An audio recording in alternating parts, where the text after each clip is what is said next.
बार रमन का उसकी बीवी के साथ जमकर झगड़ा हो गया। झगड़े का कारण था कि रमन की कुछ रिश्तेदार गांव से उनके घर रहने आने वाला था। बीबी ने कहा कि हर हफ्ते तुम्हारा कोई न कोई रिश्तेदार गांव से यहाँ रहने आता है। उन लोगों का रसोई बनाते बनाते मैं थक गई हूँ। आते हैं और एक हफ्ते तक जाने का नाम नहीं लेते।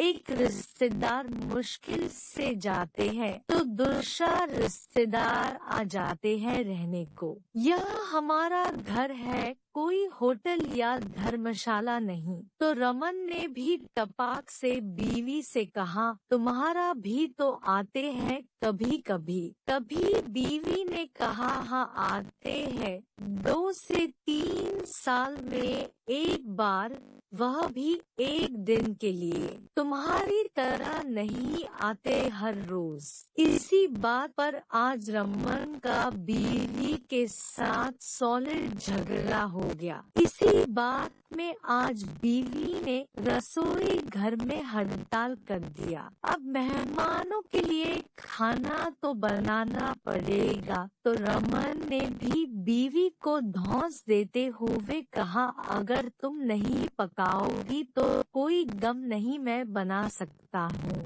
रमन ने टीवी पर कई कुकिंग शो देखे थे और उससे यकीन हो गया था कि वह किचन में तूफान ला सकता है। इसलिए वह अपनी पहली रेसिपी, एक मसालेदार चिकन करी के लिए सभी सामग्री खरीदने के लिए बाजार गया। जैसे ही उसने खाना बनाना शुरू किया, उसे एहसास हुआ कि वह अदरक और लहसुन खरीदना भूल गया है। लेकिन उन्होंने उन्हें किसी और चीज से बदलने का फैसला किया। उसने रसोई के चारों ओर देखा और गर्म सॉस की एक बोतल देखी।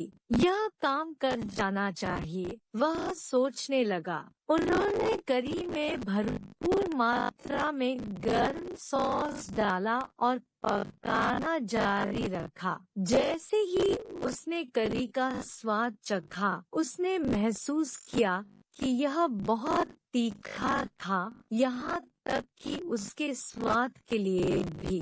इसलिए उन्होंने इसे ठंडा करने के लिए कुछ दही मिलाई।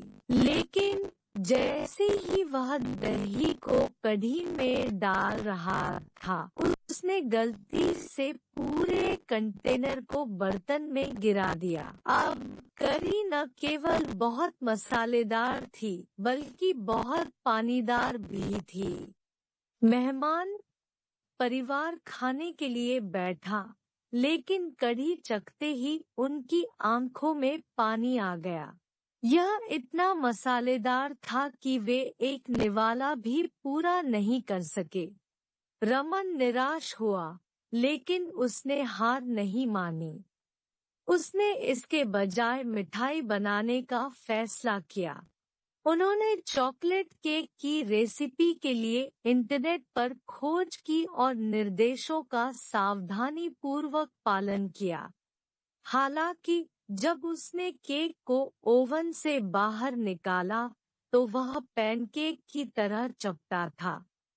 वह बेकिंग पाउडर डालना भूल गया था। उसने और आटा डालकर इसे ठीक करने की कोशिश की, लेकिन तब तक बहुत देर हो चुकी थी। उनका परिवार केक खाने के लिए बैठा, लेकिन जैसे ही उन्होंने इसे चखा, उन्हें एहसास हुआ कि यह चट्टान की तरह सख्त है। वे उसे चाकू से काट भी नहीं सकते थे। मेहमान बहुत भूखा था और रमन के घर उन्हें कुछ अच्छा खाने को नहीं मिला। तो वह लोग एक हफ्ते की बजाय रात को ही रहने के लिए किसी होटल में जाने का फैसला किया और रमन से बहाना किया कि आज रात ही गांव के लिए उनको निकलना पड़ेगा। रमन शर्मिंदा था, लेकिन वह अपने दुस्साहस पर मन ही मन हंसे बिना नहीं रह सका। यह सब नजारा रमन की बीवी अंदर से देख रहा था। वह आए और खाने को देख रमन से कहा, आज खाना तो काफी लजीज बना लगता है। मेहमान काफी खुश होके गया। तभी रमन अपनी हंसी रोक नहीं पाया और दोनों एक अच्छी हंसी हंसा। इस तरह बार बार आने वाले मेहमान से अनजान में छुटकारा मिल गया था। इस तरह रमन का कुकिंग करियर खत्म हो गया, लेकिन उनके परिवार और दोस्तों को रसोई में उनके द्वारा की गई प्रफुल्लित करने वाली खाना पकाने की आपदाएं हमेशा याद रहेंगी। इसीलिए कहते हैं, जिसका काम उसी को साजे दूजा करे तो ठेंगा बाजे।